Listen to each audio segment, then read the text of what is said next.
Hi guys, welcome back to my vlog. So today we're going to make some bibingka. For this recipe, we need 3 eggs, 3/4 cup sugar, 2 salted eggs, 2 cups flour, 4 teaspoon baking powder, and 1 teaspoon of salt, 1/4 cup melted butter, 1 1/4 cup coconut milk, and lots of cheese. We're going to use 1 cup in the batter and the remaining 4 toppings. So in a bowl, we're going to put our eggs first. Then we can start also adding our sugar. And we'll just mix it until it's all combined.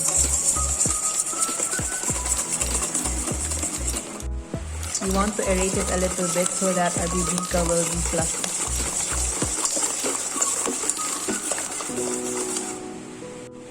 Then we can also start adding our coconut milk.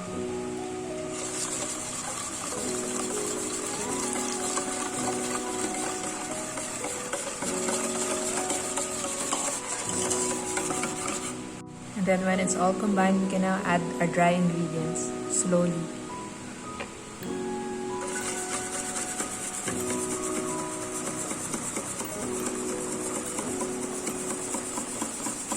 Make sure to whisk it well, but do not overmix because our bibingka cake will turn out dry. You can also use rice flour in the recipe, but we don't have that for now, so we're using all-purpose flour.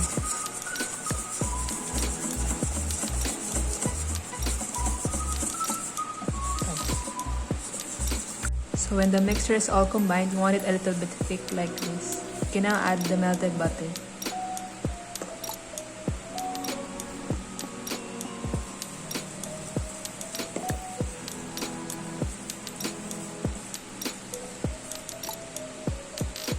And then when it's all mixed, we're going to add 1 cup of grated cheese. I'm just using normal processed cheddar cheese for this, but you can use other kinds of cheese like Katshappyfood, Gruyere cheese, quick melt cheese, anything that you would like to add in this bibingka recipe.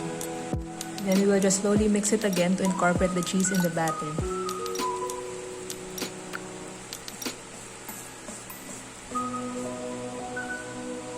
So when the mixture is done, we're going to transfer them into 2 9-inch round pans. You can also use encimado molds or muffin pans, but I'm only using 1 muffin pan and 1 cake pan like this, lined with banana leaves.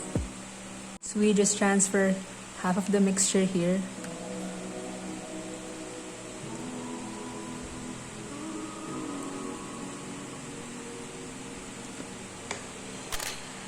And the other half to our pie plate.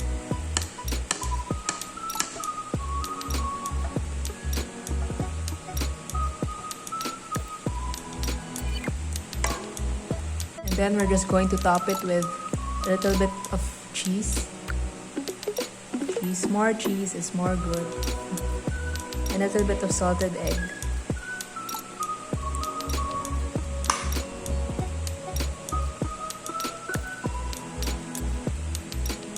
You can also add,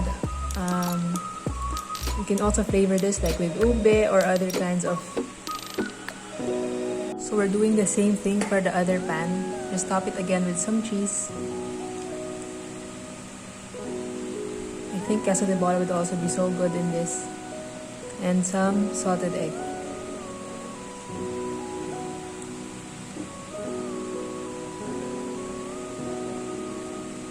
So when it's done, we're just going to bake it at 180 degrees Celsius for around 20 minutes or until it's done. Ta-da! And then we'll just bake it in a preheated oven like this. I prefer doing it at the same time as I cannot really manage the outcome of this when I do it separately. Okay.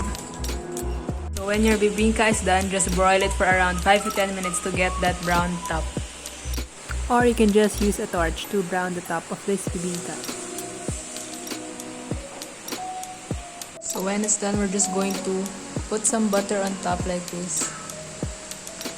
Also on the other side.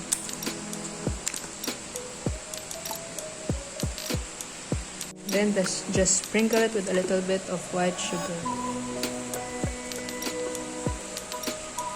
So let's check the inside of this bibingka.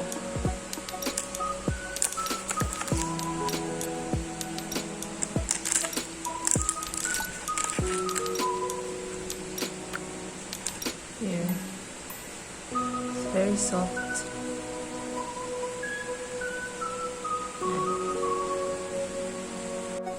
So this recipe has like a puto texture. Actually puto taste because I think we used all-purpose flour for this.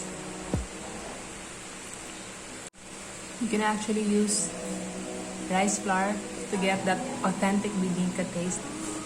When you use the all-purpose flour, it actually turns the bibingka into like a puto flavor and puto texture. So we can call this a bibingka puto instead.